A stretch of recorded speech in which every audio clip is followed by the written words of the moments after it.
When selling infill vacant land parcels, it is quite common to run into opposition with neighboring property owners. This video is about Not in My Backyard. Neighbors fight proposed residential development, the acronym NIMBY, N-I-M-B-Y, Not in My Backyard. When a vacant land parcel in an established neighborhood is surrounded by many existing homeowners, they typically adopt that property owned as their private retreat, recreation area, and park.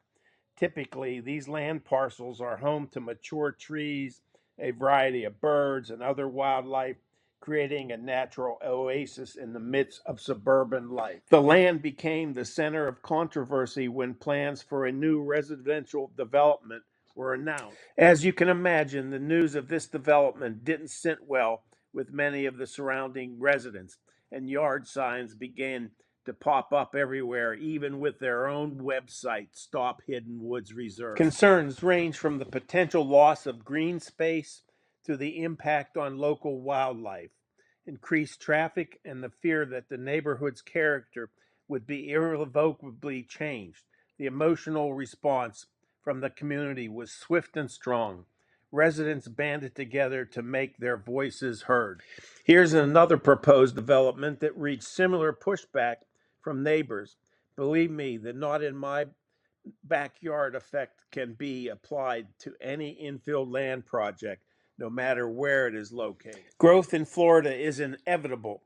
Change can be difficult to accept. The community's fight against the development reached the city and county governments, where residents filed appeals, signed petitions, and attended public hearings, all in an effort to stop or at least modify the project.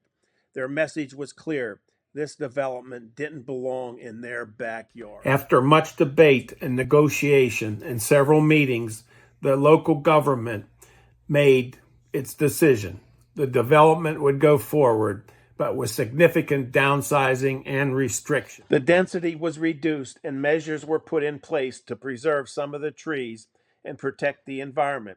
It was a bittersweet victory for the community.